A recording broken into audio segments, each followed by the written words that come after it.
तर मुंबईमध्ये महायुतीला बहुमत मिळालंय, मात्र महापौर कोण होणार याचा पेच हा अद्यापही कायम आहे। अशातच ठाकरेंच्या शिवसेनेचे खासदार संजय राऊतांनी सूचक वक्तव्य केलंय। शिवसेनेचा महापौर व्हावा यापेक्षा भाजपचा महापौर होऊ नये असं उद्धव ठाकरेंचं मत असल्याचं राऊत म्हणालेले आहेत।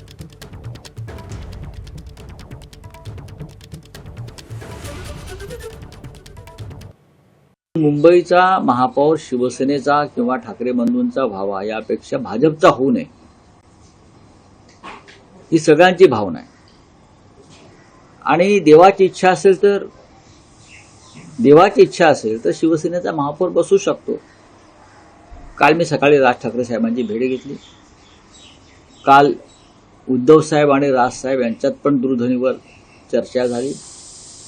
अनेकांशी चर्चा सुरू आहेत। आम्ही सध्या तटस्थपणे या सगळ्या हालचालीकडे पाहत आहोत, पण पडद्यामागे बऱ्याच गोष्टी घडत आहेत। दावा म्हणण्यापेक्षा जे आकडे आहेत ते आकडे जवळजवळ समसमान आहेत ना।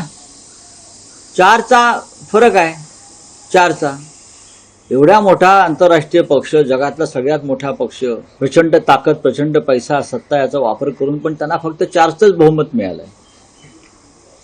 आणि मी तुम्हाला एक ऐतिहासिक सत्य सांगतो, तुमचं बहुमत किती मोठं असू द्या किंवा छोटं असू द्या, बहुमत हे चंचल असतं, हे लक्षात घ्या। बहुमत हे चंचल असतं, पाऱ्यासारखं। ते इथून तिथे, तिथून इथे कधी सरकू शकतं। तुम्ही किती काळ कोंडून ठेवणार, हा माझा प्रश्न आहे। तुम्ही किती काळ कोंडून ठेवणार? जे नगरसेवक तुमचे आहेत ते मूळचे शिवसेनेचेच आहेत आणि त्यांना सुद्धा मनामध्ये, आमच्यापर्यंत जे संदेश येत आहेत त्यांच्या मनामध्ये सुद्धा मराठी अस्मितेची ज्योत किंवा मशाल ही धगधगते आहे।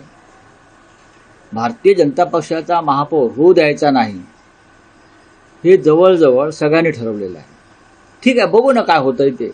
आणि जरी तुम्ही किती कोंडून ठेवलं तरी इतकी साधनं असतात संपर्काची, दळणवळणाची, संदेश देण्याची, त्यानुसार संदेश येतच असतात। एबीपी माझा, उघडा डोळे बघा नीट।